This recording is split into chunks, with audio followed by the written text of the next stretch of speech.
रमज़ान तो अल्लाह का मेहमान है। ये जो रमज़ान है ना, इसका मादा यानी वो लफ्ज़ जिससे ये निकला है, वो असल इसके 3 हरूफ हैं, रा, मीम और ज़्वाद। रम्ज़ कहते हैं जलाने को, किसी चीज़ को जला देना, उसको कहते हैं अरबी में रम्ज़।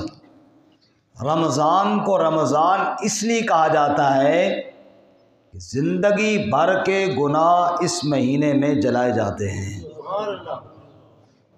स्याहियाँ और बुराइयाँ वो जलाकर राख कर दी जाती हैं और दिलों की जुल्मत और अंधेरे इस महीने में साफ़ कर दिए जाते हैं।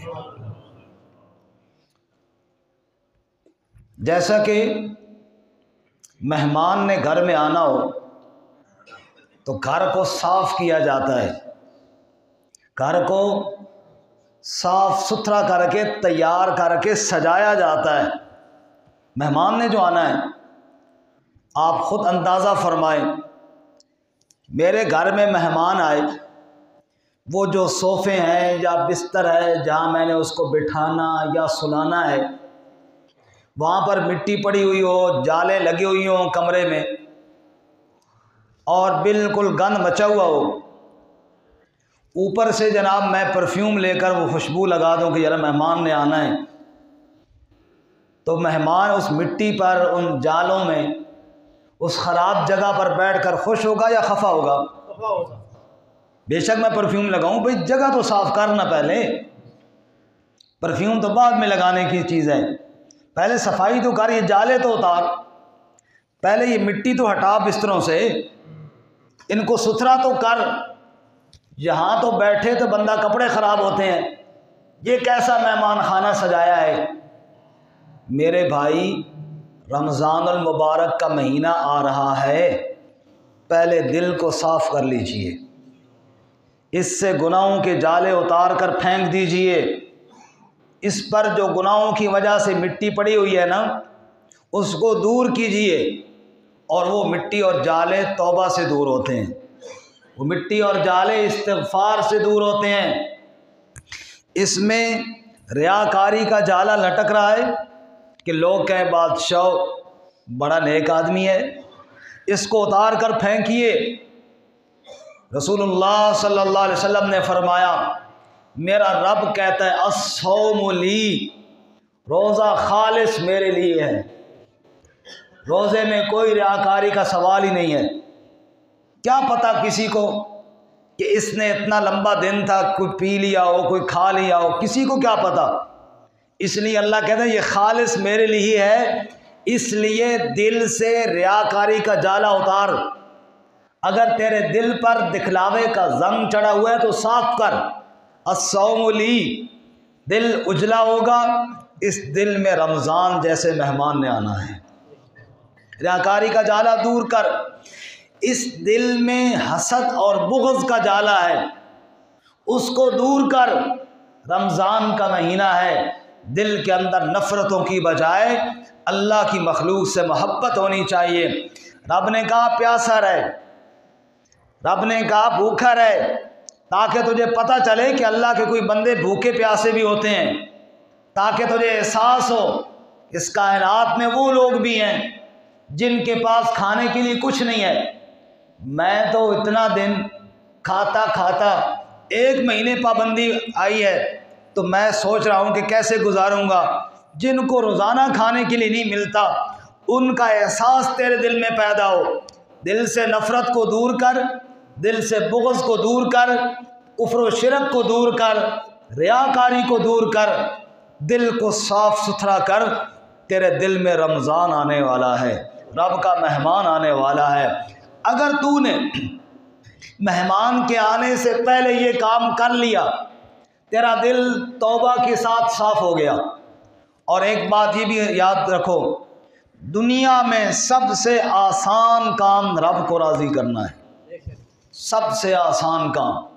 मैं कहता हूँ बंदे का बाप नाराज़ हो जाए, बंदे की माँ नाराज़ हो जाए, बंदे का भाई नाराज़ हो जाए, दोस्त नाराज़ हो जाए, पड़ोसी नाराज़ हो जाए, शायद हर एक को राज़ी करने में टाइम लगेगा, देर लगेगी, वक़्त लगेगा, लेकिन मेरा रब वो है, तू तौबा की नीयत से उसके दर पर आ जा, रोने की कोशिश भी करे, रोना न भी आए वो तब भी माफ़ कर देता है। दिल साफ़ हो जाएगा, तेरा दिल पाक हो जाएगा। अगर रमज़ान के आने से पहले तूने तौबा कर ली, पिछली गलतियों से माफ़ी मांग ली, रमज़ान के आने से पहले कह दिया या अल्लाह जो गफलत में वक़्त गुजारे, जो दिन गुज़रे, जो रातें गुज़री, जो आँख के गुनाह हैं, जो कान के गुनाह हैं, जो ज़बान के गुनाह हैं, जो हाथ और पाँव के गुनाह हैं, या अल्लाह रमज़ान से पहले पहले तो मैंने गफलत में ही वक़्त गुजार दिया, ऐ अल्लाह तूने फिर करम किया, मेरे गुनाहों की बख्शिश के लिए रमज़ान का महीना भेज रहा है।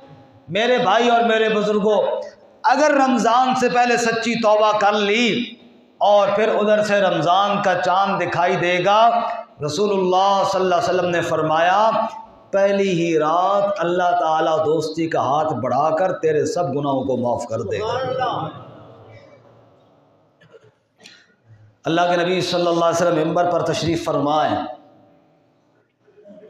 आप सारे हज़रात मेरी तरफ देखें, हुज़ूर मिंबर पर तशरीफ़ फरमाएं, आप सल्लल्लाहु अलैहि वसल्लम ने फरमाया कौन आ रहा है?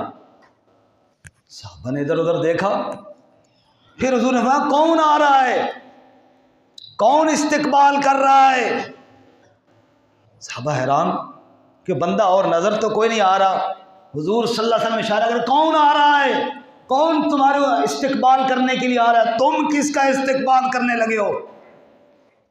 हज़रत उमर रज़ी अल्लाह अन्हु खड़े हो गए, या रसूलल्लाह कोई वही आ गई है, कोई हुक्म आ गया? फरमाया नहीं।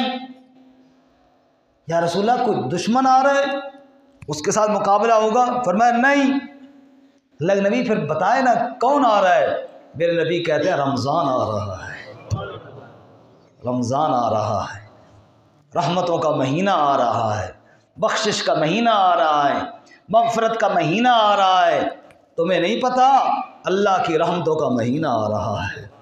कुरान क्या कहता है? शहर रमज़ान अल्लज़ी उन्ज़िल फ़ीहिल कुरान, इस कायनात में कुरान जैसी बड़ी और कोई दौलत नहीं है, कुरान जैसी बड़ी और कोई दौलत नहीं है। ये दौलत अल्लाह ने रमज़ान में अता फरमाई है। ये वो महीना है जिसमें अल्लाह ने कुरान अता फरमाया है।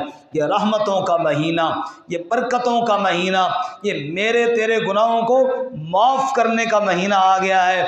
उम्मत मोहम्मद सल्लल्लाहु अलैहि वसल्लम पर मेरे रब के जो इनामात हैं ना, उन इनामात में एक बड़ा इनाम रमज़ान का महीना भी है। इस उम्मत की उम्र तो थोड़ी है, लेकिन नेकियों के मौके अल्लाह ने इसको बहुत अता फरमाए हैं।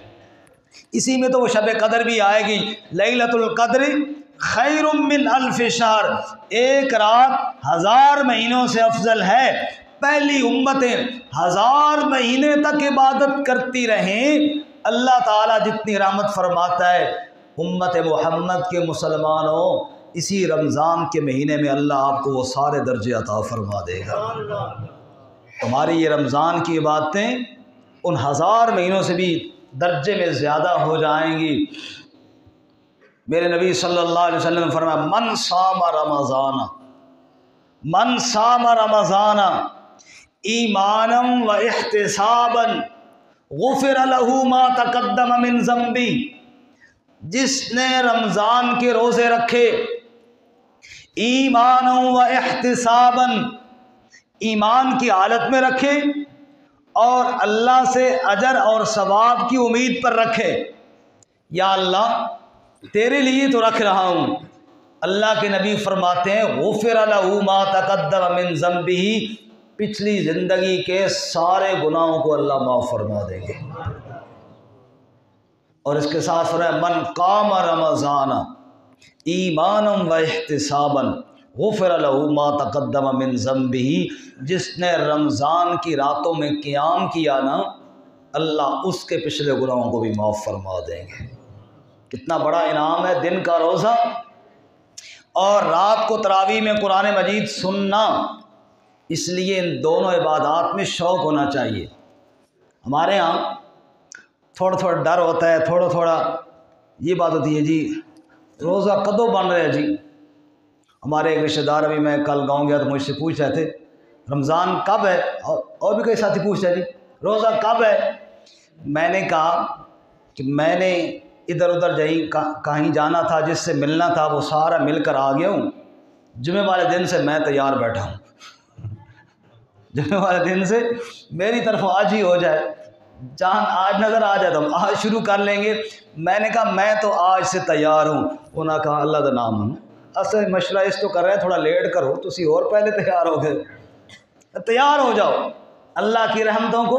ये ना हो कि जरा देर हो, बल्कि शौक हो कि कब आए कब आए, जल्दी आए। ये चाहत जब दिखाएंगे, इस चाहत पर भी अल्लाह खुश होंगे, इस चाहत पर भी अल्लाह अजर अता फरमाएंगे। तो रमज़ान की एक तलब हो, एक तड़प हो कि रमज़ान आए, आ जाए जल्दी आए, ताकि अल्लाह की रहमतें और बरकतें मुझे समेटने के मौका मुयस्सर हो, एक चाहत और तलब हो। इसी तरह रमज़ान की रातों में तरावी में कुरान सुनना, वो भी जनाब हमारे बाज़ दोस्त और नौजवान वो पता है क्या करते हैं, वो रमज़ान मुबारक में फ़र्ज़ जमात भी छोड़ देते हैं नमाज जमात के साथ, सिर्फ इस वजह से कि चलो यार 8-10 रकातें 4-5 रकातें हो जाएंगी, बाद में जाएंगे। पूरा साल इशा की नमाज जमात के साथ पढ़ते रहते हैं। कितनी बड़ी बदनसीबी है कि रमज़ान मुबारक में फ़र्ज़ नमाज जमात से छोड़ देते हैं। अब बताओ बदनसीबी है या नहीं बदनसीबी है? इसलिए इससे अपने आप को बचाइए। और रमज़ान में तो इबादत का ज़्यादा ज़ौक़ होना चाहिए। वो पहले वाली भी गई, और एक आदमी फ़र्ज़ जमात छोड़ दे, नफल नमाज जितनी मर्ज़ी पढ़ता रहे, उस फ़र्ज़ के अजर को नहीं पहुँच सकता, जमात के सवाब को नहीं हासिल कर सकता। और फिर हमारे पास अहबाब अल्लाह उनको खुश रखे, वो अभी से मौलवियों और हाफिज़ों की चाबी फेरने में पड़ जाते हैं। चाबी कौन सी फेरते हैं? बस ज़रा स्पीड तेज़ रखना, तरावी में क्या करना, स्पीड तेज़ रखना, कोई समझ आए या ना आए, बस छिको छिक, और जनाब 120 की रफ्तार में जैसे मोटरवे पर कार चलती है यूँ चलाइए ताकि जान छूटे। इस तरह पढ़ने से बेहतर है बंदा ना ही पढ़े। ये बात बड़ी सख्त है, लेकिन है इसी तरह ही। अगर बिगाड़ कर पढ़ना है कि रकू में जाकर तिलावत पूरी हो रही है, रकू में जो तस्बीह होती है, रकू में जाकर तिलावत पूरी हो रही है, तस्बीह उठते हुए कही जा रही है, जो नमाज में जो मकाम अल्लाह के नबी सल्लल्लाहु अलैहि वसल्लम ने बताए हैं उनको ही आगे पीछे कर दिया है। तस्बीह वहाँ कही जा रही है, तिलावत वहाँ की जा रही है, और ज़बर की जगह पे ज़ेरें पढ़ी जा रही हैं। ना तलफ़ुज़ का लिहाज है, ना अल्फाज का लिहाज है। इससे बेहतर है तो बंदा बिगाड़े तो नहीं ना, सो जाए कम अज़ कम। इसलिए ये शौक़ भी नहीं होना चाहिए कि स्पीड ज़्यादा हो। आप ख़ुद सोचिए, किसी इंसान के सामने, चाहे अपने से बड़ा हो चाहे छोटा हो, अब माशाल्लाह यहाँ तशरीफ़ फरमाया, मस्जिद भरी हुई है, मुझसे उम्र में इल्म में बड़े लोग भी बैठे हैं, मेरे बराबर भी बैठे हैं, छोटे अजीज़ भी बैठे हैं। अब आप में से कोई बंदा उठकर मुझसे ये सवाल करे कि मौलाना साहब आप कल नहीं थे, कहाँ गए थे? अब एक जवाब तो ये है कि मैं बताऊं कि मैं गांव गया था, वालदा से मिला हूँ, दीगर रिश्तेदारों से मिला हूँ और वापस आ गया हूँ। एक तो ये है। दूसरा कोई बंदा मुझसे पूछे, हाँ जी मौलवी साहब कहाँ गए थे? मैं कल कहूँगा तो बताओ भाई, आप खुश होंगे? आप कहें मौलवी साहब तेरा दिमाग ख़राब हो गया, हम तो इससे बात क्या पूछ रहे हैं, कख समझ नहीं आई तूने क्या कहा है। जब मैं आपके साथ बात करूं और इस स्पीड में बात करूं, आपको बुरा लगता है तो एक मिनट के लिए सोचो ना, जब मैं पीछे 150 बंदा लेकर रब के सामने खड़ा हुआ हूं और रब के सामने इस स्पीड से बात करूं, अल्लाह खुश होंगे? मेरा ऐसे पढ़ा जाता है, नऊज़ुबिल्लाह। इसलिए अल्फाज समझ आने ज़रूरी हैं। इससे तेज़ जो पढ़ता है ना, जो हाफिज़ कुरान इससे तेज़ पढ़ता है कि अल्फाज की समझ नहीं आती, वो बिल्कुल नाजायज़ है, उलमा ने हराम दिखा है। और हदीस सुनिए, नबी सल्लल्लाहु अलैहि वसल्लम ने क्या फरमाया, रुब्बा कारी लिल कुरान, वल कुरान यलानु, कई कुरान के कारी ऐसे हैं, कुरान पढ़ने वाले ऐसे हैं, पढ़ते तो कुरान है और कुरान उन पर लानत करता है। मुहद्दिसीन ने इसके दो मतलब लिखे हैं। एक मतलब तो ये लिखा है कि लानत से मुराद ये है कि जैसे कुरान ने झूठों पर लानत की, लानतुल्लाह अलल काज़िबीन, कुरान ने ज़ालिमों पर लानत की, लानतुल्लाह अलल ज़ालिमीन। तो वो पढ़ने वाला अगर झूठा है, झूठ बोलने का आदी है, तो कुरान पढ़ रहा है लानतुल्लाह अलल काज़िबीन, तो गोया कि कुरान भी पढ़ रहा है और कुरान उस पर लानत भी कर रहा है। अल्लाह हमें इन गुनाहों से भी बचाए। दूसरा मतलब ये बयान किया है कि पढ़ता तो कुरान है, लेकिन इस तरह बिगाड़ कर पढ़ता है, इस तरह बिगाड़ करके पढ़ता है, कुरान मजीद का हुलिया बिगाड़ देता है, न तलफ़्फ़ुज़ का लिहाज न ज़बर ज़ेर का लिहाज, उसके इस पढ़ने के अंदाज पर अल्लाह ताला नाराज़ होकर उस पर लानत भेजते हैं। जवेद लड़का जो है औरत आई जगह बाहर, कौन है जी? जवेद। पर जवेद को कोई घर वाले बुला रहे हैं जी, जवेद या चले जाए। तवज्जो फरमाए जी मेरी तरफ। तो कुरान मजीद के पढ़ने का वो अंदाज जिस पर कुरान मजीद उसको बजाय अजर के उल्टा वबाल का ज़रिया बन जाए। वो हदीस पाक में नहीं आता कि जो आदमी नमाज को इस हालत में पढ़ता है कि न रुकू का ख्याल, न सजदे का ख्याल, न फ़राइज़ का ख्याल, न वाजिबात का ख्याल, वो नमाज स्यार कपड़े में लपेट कर नमाजी के मुंह पर मार दी जाती है और बद्दुआ देती हुई जाती है, अल्लाह ताला तुझे भी ऐसे जलील करे जैसे तूने मेरी हक तलफ़ी की है। इसलिए इन चीज़ों का ध्यान करना चाहिए। वक़्त मुख्तसर है, मैं चंद बातें ज़रूरी अर्ज़ करना चाहता हूँ। जो रमज़ान से पहले हम सब ने नियत करनी है, तो सारे नियत करते हैं ना एक इबादत का ज़ौक़ और शौक़ होने का। फिर रमज़ानुल मुबारक में, चूँकि मैंने पहले अर्ज़ किया कुरान का महीना है, तो कुरान मजीद के बारे में अल्लाह फरमाते हैं बय्यिनातिम मिनल हुदा वल फुरक़ान, कुरान वाज़े दलाइल हैं, फ़र्क करने वाला है हक़ और बातिल के दरमियान। तो कुरान मजीद को समझना, इसको समझना ज़रूरी है। जैसे कुरान मजीद को पढ़ना, कुरान मजीद को सुनना वो ज़रूरी है, ऐसे कुरान मजीद को समझना भी क्या है, बोलो, ज़रूरी है।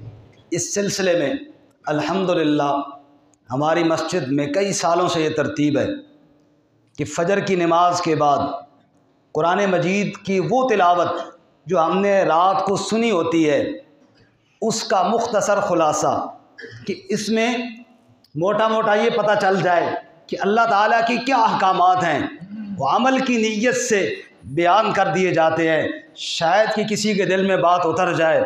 और इस वक्त मजमूई तौर पर जो उम्मत ने कुरान को छोड़ रखा है, कि आप देख लीजिए 50 साल उम्र हो गई है, 50 साल। इन 50 सालों में निसफ सदी गुजर गई है। इस निसफ सदी में एक मर्तबा भी नहीं सुना कि कुरान ने मुझे क्या हुक्म दिया है, एक मर्तबा भी नहीं सुना।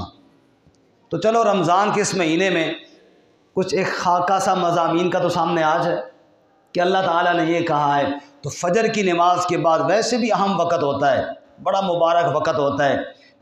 25 मिनट, ज़्यादा से ज़्यादा आधा घंटा, 20 से 30 मिनट के दरमियान वक़्त होगा और उसमें कुरान मजीद की तफसीर का ख़ुलासा बयान होगा। उसमें सारे साथी कोशिश करेंगे ना इंशाअल्लाह। ये रमज़ान के मुबारक महीने में कोशिश की